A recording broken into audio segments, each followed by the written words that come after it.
नई सुर्खियों पर गुफ्तगू करने के लिए नए मेहमान से एक मुलाकात सफीना के साथ माइनॉरिटी मीडिया सेंटर के खास प्रोग्राम उर्दू अखबारात का जायजा में।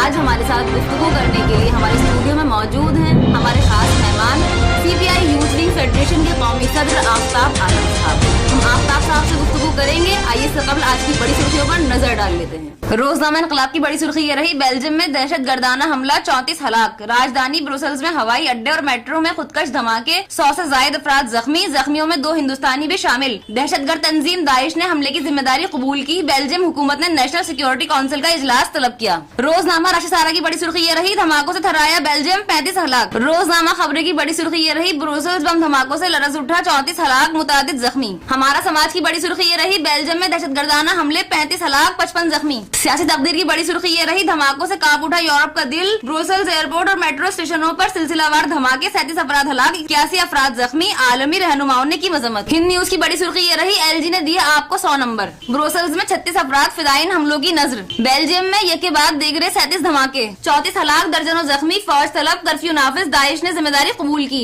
रोजनामा सहाबा की बड़ी सुर्खी ये रही, ब्रुसेल्स के एयरपोर्ट और मेट्रो में धमाके, 35 अफराद की मौत, 100 से ज्यादा जख्मी, फजाई और जमीनी ट्रांसपोर्ट खिदमात मुअत्तल, घर और दफातर में कैद हुए लोग। नाजरीन, ये थी आज की सुर्खियाँ। आइए अब गुफ्तगू करते हैं अपने मेहमान से। आफ्ताब साहब, हमारे प्रोग्राम में आपका खैर मकदम है। कन्हैया कुमार ने जो राहुल गांधी से मुलाकात की है, आखिर क्यों वो ये मुलाकात कर रहे हैं? देखिए, कन्हैया कुमार का जो राहुल गांधी से मुलाकात थी जी। आपने ये जो JNU प्रकरण हुआ देखा आपने, कन्हैया कुमार जेल से आने के बाद और जिस सवालों को लेकर के उसने सवाल उठाया था जी। कन्हैया कुमार ने उन सारे पॉलिटिकल पार्टी के लीडरों से मिला। उसने कम्युनिस्ट पार्टी के लीडरों से मिला, सुधाकर रेड्डी से मिला, वो CPM के जो जनरल सेक्रेटरी हैं सीताराम येचुरी से भी मिला। उनकी मुलाकात नीतीश कुमार से भी होने वाली है। वो आपको आम आदमी पार्टी के जो दिल्ली के CM हैं अरविंद केजरीवाल, उनसे भी मुलाकात करने की बात है। और उन्होंने इसी के तहत जो पॉलिटिकल पार्टी ने जो अभी इशू है, जिसको कन्हैया के मामले को लेकर के, कन्हैया के सोशल जस्टिस के, कन्हैया JNU की लड़ाई में जिन लोगों ने साथ दिया, उससे वो मुलाकात कर रहा है। इसको कोई पॉलिटिकल वे में देखने की जरूरत नहीं है। उस सभी लोगों को, उस पॉलिटिकल पार्टी के उन लीडरों को थैंक्स करने के लिए जा रहा है, जो एक कटसी भी है, करना भी चाहिए, जो उसके JNU के मामले में उनके साथ खड़े रहे। तो ये मुलाकातें जो है इनकी आगे भी कामयाब होंगी, कुछ रंग लाएंगी ये मुलाकातें? देखिए, अभी जो लड़ाई है, जिस सोशल जस्टिस की बात हो रही है, जिस तरह RSS और BJP समाज में दुराव पैदा करने की कोशिश कर रही है जी। और साथ ही साथ समाज को जो भटकाने का काम कर रही है और अपने एजेंडे को जो लाने की कोशिश कर रही है जी। ये बहुत गंभीर मामला है जी। जिस तरह से उसमें खास तौर से इंटेलेक्चुअल लोगों को, यूनिवर्सिटीज को टारगेट किया जा रहा है, छात्रों को टारगेट किया जा रहा है।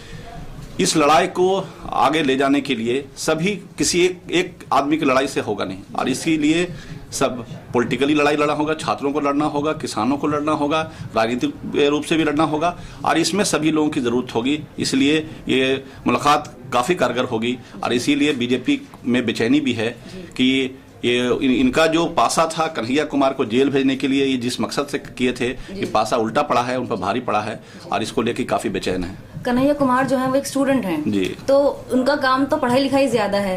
आप क्या समझते हैं कि जो जितने भी तालिब इल्म हैं उनको पढ़ाई लिखाई छोड़कर ये काम करना चाहिए? देखिए, एक बात मैं बताना जरूरी समझता हूँ जी। जहाँ तक कन्हैया कुमार का मामला है, JNU का मामला, सबसे पहले मैं लोगों को बताना चाहता हूँ आपके माध्यम से कि JNU एक साधारण यूनिवर्सिटी नहीं है जो नॉर्मली दूसरे यूनिवर्सिटी होते हैं। वहाँ इंजीनियरिंग की, मेडिकल की या दूसरे IA, ISC, BSc की पढ़ाई नहीं होती है। वहाँ जो लोग रिसर्चर हैं, वहाँ जो PG करने जाते हैं, जो PhD करने जाते हैं, जो MPhil करने जाते हैं, वहाँ से वहाँ पढ़ाई शुरू होती है।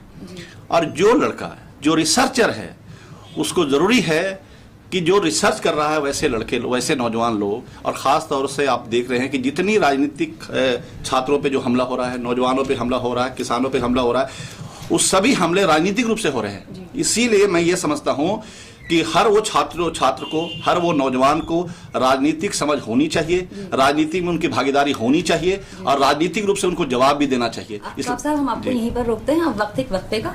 नाजरीन, वक्फे के बाद हम फिर हाजिर होंगे माइनॉरिटी मीडिया सेंटर के खास प्रोग्राम उर्दू अखबारात का जायजा में। तब तक देखते रहिए। डरने की क्या बात है जमीयत उलमा साथ है। जमीयत उठाती है हक व इंसाफ की आवाज। बेगुनाहों की रिहाई के लिए जमीयत ने चलाई कामयाब कानूनी तहरीक। फिरका परस्ती के जवाब में दिया अमन का पैगाम। दहशत गर्दी के खिलाफ जमीयत ने जारी किया फतवा। जमीयत के साथ आए, हक की आवाज बने। नाज़रीन, वक्फे के बाद हम फिर हाजिर हैं उर्दू अखबारात का जायजा में। आफ्ताब साहब, आप क्या समझते हैं कन्हैया कुमार का आखिर मिशन क्या है?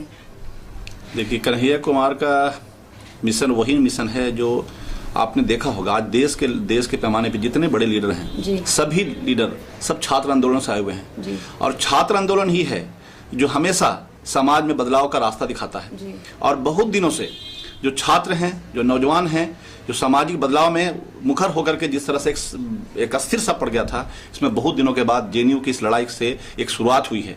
और इसी को लेकर के और आज पूरे देश का वो नौजवान, देश का वो छात्र, यूनिवर्सिटी में पढ़ने वाला सारे लोग, वो सभी लोग आज धीरे धीरे उनको ये महसूस हो रहा है कि हम जो बहुत दिनों से सिर्फ हम अपने आप को स्टूडेंट तक सिर्फ साधारण रूप से मान लिए थे, और हम मान लिए थे कि सिर्फ हम स्टूडेंट हैं इसलिए सिर्फ हमको पढ़ाई करना चाहिए, और हम दूसरी पॉलिटिकल राजनीतिक समझदारी पे, राजनीतिक बातों पे चर्चा नहीं करते थे। आज उन सभी नौजवानों को, सभी छात्रों को ये मौका मिला है और वो ये समझ रहे हैं कि जिस तरह से पॉलिटिकल हमला हो रहा है छात्रों पे, जिस तरह से सरकार निजीकरण करना चाहती है, सरकारी संस्थाएं को बंद करना चाहती हैं, से केंद्रीय विश्वविद्यालय, खासतौर से आखिर क्या हुआ कि आप एक साल के अंदर देख लीजिए कि एफटीआई पे हमला हुआ, आईआईटी मद्रास पे हमला हुआ, ये मामला में सेंट्रल यूनिवर्सिटी, हैदराबाद यूनिवर्सिटी पे चला गया मामला, इलाहाबाद यूनिवर्सिटी में देखिए क्या हो रहा है। सिलसिलेवार तरीके से यूनिवर्सिटियों पे हमला किया जा रहा है और ये एक पूरा राजनीतिक साजिश है।